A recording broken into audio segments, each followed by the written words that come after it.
À quelques jours d'OM3, l'actualité de l'OM est très rythmée entre les infos mercato qui commencent à sortir à l'approche de la fin de saison et d'autres infos sur l'organigramme et sur l'effectif dont on va parler tout au long de cette vidéo. On fera un focus en particulier sur les pistes qui mènent à Balogun, Uribe et Zaroury comme vous l'avez deviné à la miniature, mais globalement on va retracer toute l'actualité marseillaise de ces derniers jours en parlant également d'une nouvelle piste au poste de piston droit. Comme d'habitude, petite question pour vous avant de commencer la vidéo. Pensez-vous qu'Anas Zaroury serait une bonne recrue pour l'OM et qu'il faut foncer avant que son prix s'envole? J'attends vos avis en commentaire et n'hésitez pas aussi à réagir aux autres infos de la vidéo. On commence tout de suite par les infos hors mercato dans un premier temps, avec d'abord un focus sur l'organigramme du club. RMC Sport nous a appris il y a quelques jours que Gianni Brignardello avait rejoint le staff d'Igor Tudor en tant que préparateur physique. Alors ça veut pas dire que Carlos Pignoli quitte le club parce que la logique du club c'est que leur binôme permette à l'équipe d'être encore mieux préparée pour le sprint final, alors qu'on sent que certains joueurs sont fatigués physiquement, mais je pense qu'ils sont surtout fatigués mentalement.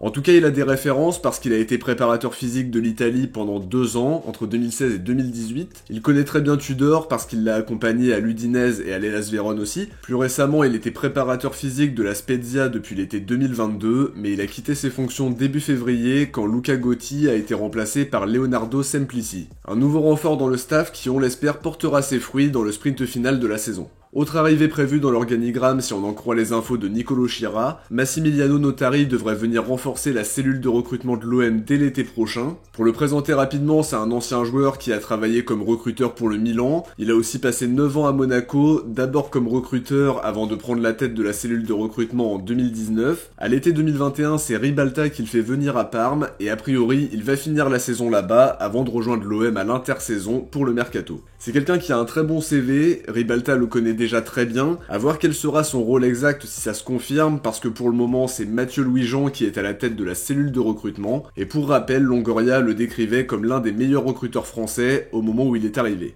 Quelques infos maintenant par rapport au match à Lyon. La préfecture du Rhône a confirmé que le parquage visiteur sera ouvert pour les supporters marseillais. A priori, 400 supporters seront autorisés à se déplacer. La préfecture précise que le déplacement sera très encadré. Il devra se faire en bus sous l'organisation du club ou d'une association de supporters avec une escorte policière à partir de l'aire de Communet, comme l'explique l'arrêté préfectoral. En tout cas, c'est une très bonne nouvelle de pouvoir compter sur les supporters pour un match qui sera évidemment très important dans le sprint final. Autre information par rapport à ce match là, Leonardo Balerdi ne sera finalement pas suspendu après l'accumulation de 3 cartons jaunes. Karim Attab précise que les cartons jaunes s'annulent après une suspension, et d'après lui, ça peut expliquer les 2 matchs fermes qu'il a pris après son expulsion contre Strasbourg. De l'autre côté, Saël Koumbedi sera suspendu pour Lyon-OM, et Laurent Blanc va devoir bricoler, parce que c'est tout simplement son seul latéral droit après la blessure de Malo Gusto. À côté de ça, l'UEFA a récompensé l'OM pour son engagement local avec le titre honorifique de champion de la communauté. Par le biais de l'OM Fondation, le club paye les cotisations du FC La Castellane, invite les joueurs et les membres du club à des matchs au Vélodrome ou à l'OM Campus pour qu'ils puissent s'entraîner dans nos infrastructures.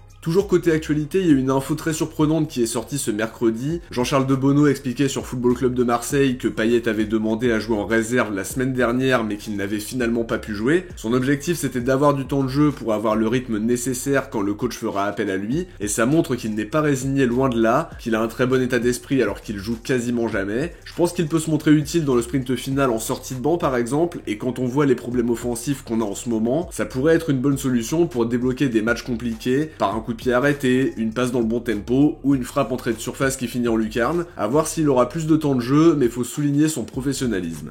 On passe à la dernière info hors mercato. La Provence se questionnait dans son édition du jour sur la situation de Chancel Bemba. Il a démarré sur le banc contre Montpellier et pour le coup c'était logique parce qu'il revenait de sélection, et surtout il avait joué le mardi à 23h contre la Mauritanie. Par contre, ce qui a beaucoup plus surpris, c'est qu'il débute sur le banc contre Lorient. La Provence s'est renseignée auprès de sources internes qui ne justifient pas les choix de Tudor et qui finalement se contentent de dire c'est le foot. C'est très surprenant parce qu'il réalise vraiment une excellente saison avec surtout de la régularité dans ses performances. Il manque beaucoup quand il commence sur le banc et sportivement, il n'y a rien qui justifie une mise à l'écart. Droit au but donne un élément de réponse sur son compte Twitter en expliquant que Bemba avait une gêne à la cuisse depuis début février et qu'il y avait une volonté de le ménager, ce qui peut se comprendre avec la peur de le perdre pour la fin de saison. À côté de ça, il a aussi joué 2 fois 90 minutes en sélection et ça n'a pas dû arranger sa gêne à la cuisse, mais effectivement, faut pas prendre le risque de le perdre pour la fin de la saison parce que ce serait assez catastrophique. On enchaîne sur les infos mercato en commençant par un point sur la situation d'Arkadiusz Milik. Il vient de faire son retour sur les terrains après une blessure à la jambe qu'il a écarté quasiment 2 mois. Il a joué les 3 derniers matchs en étant remplaçant contre la Lazio et l'Inter, et du côté des médias italiens, la Gazzetta dello Sport donne des nouvelles de l'option d'achat en expliquant que la Juventus aimerait renégocier le montant, qui on le rappelle est de 7 millions d'euros. Le club turinois est en proie à des difficultés financières et veut trouver une solution avec la direction marseillaise pour boucler le deal avant le 30 avril, date limite pour lever l'option d'achat du prêt. Personnellement, je trouve que l'option d'achat est déjà vraiment très raisonnable, mais à voir comment les discussions vont se dérouler entre les deux parties, qui se sont déjà vues il y a quelques semaines avec le déplacement de Longoria à Turin.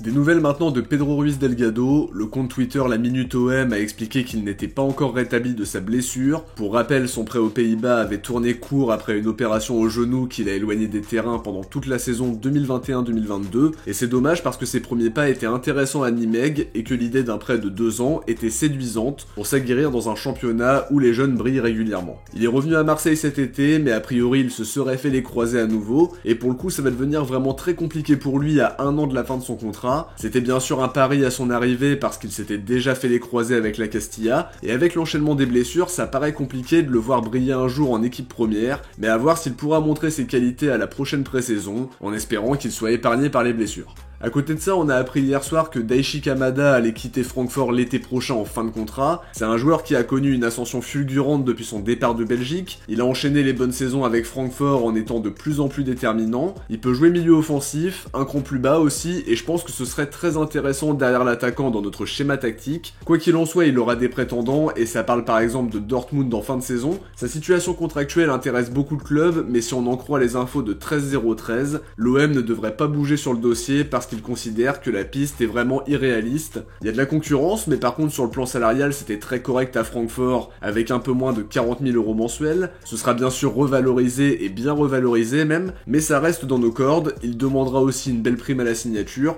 Peut-être que la direction tentera quand même une approche, mais la concurrence est vraiment très rude dans ce dossier. Au poste de piston droit, Mohamed Toubachter a expliqué que l'OM suivait avec attention le profil de Kevin Vandenkerkhoff. Pour vous le présenter rapidement, c'est un latéral droit qui joue à Bastia depuis l'été dernier, après avoir réalisé 2 excellentes saisons avec Dudelange au Luxembourg. Il fait partie des révélations de cette saison en Ligue 2 et il a d'ailleurs honoré sa première sélection avec l'Algérie il y a quelques jours. Avec son club, il compte actuellement 4 buts et 5 passes D au moment où je tourne la vidéo, et la logique voudrait que sa progression se poursuive au niveau supérieur avec un transfert en Ligue 1. Au Luxembourg, le quotidien parle d'un intérêt très sérieux du RC Lens qui pourrait aboutir sur un transfert entre 3 et 4 millions d'euros. Apparemment, c'est son club de cœur et les négociations pourraient rapidement s'accélérer. Foot Marseille, de leur côté, démente l'intérêt de l'OM et explique que la direction ne compte pas formuler d'offres pour lui. Par contre, si on s'intéresse au profil, ça peut être une bonne concurrence à clause sans se ruiner, avec un joueur qui a des statistiques offensives, mais j'imagine que la direction a bien d'autres noms dans sa shortlist.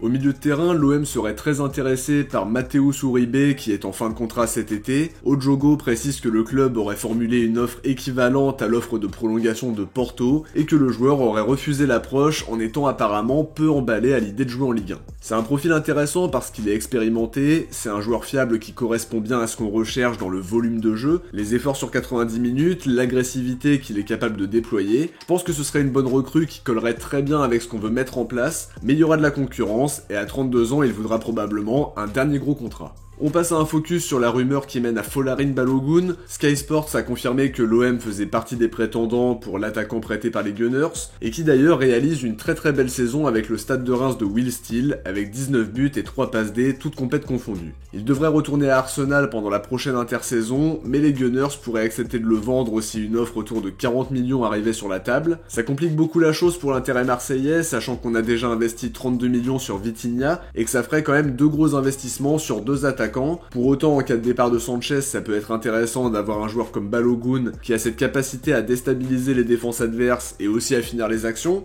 On a de bonnes relations avec Arsenal, éventuellement ça pourrait déboucher sur un deuxième prêt s'ils veulent pas le vendre mais qu'ils veulent quand même qu'il continue à prendre de l'expérience en Ligue 1. Le joueur lui apparemment serait pas contre rester en Ligue 1 non plus, ça aussi c'est à prendre en compte. Le profil en tout cas est vraiment très séduisant et je pense qu'il se fondrait bien dans notre collectif, mais 40 millions ça me paraît vraiment irréalisable pour le moment, même si j'aime beaucoup le joueur. Dernière piste mercato de cette vidéo, celle qui mène à Anas Zaroury. D'après The Sun, plusieurs clubs seraient venus le superviser récemment. L'OM figure parmi les clubs cités, tout comme Dortmund, Monaco et le Standard de Liège. Le milieu offensif est l'un des grands artisans de la montée de Burnley en Première Ligue, qui est déjà acquise, et son club aimerait le conserver en vue de la saison prochaine. À 22 ans, il a participé à sa première Coupe du Monde en jouant quelques minutes face à la Croatie, et plus récemment, il a honoré sa deuxième cape face au Pérou. Cette saison, il est à 10 buts et 5 passes D. Sur le profil, c'est un ailier gauche qui pourrait selon moi jouer milieu offensif gauche dans notre schéma tactique. Il sait faire des différences grâce à ses qualités techniques, très bon dribbleur, une bonne frappe aussi, bon centreur, et un joueur qui aime repiquer sur son pied droit pour tenter sa chance. Il est en pleine ascension, avec une progression continue depuis ses débuts, en partant s'aguerrir en deuxième division belge au Lommel SK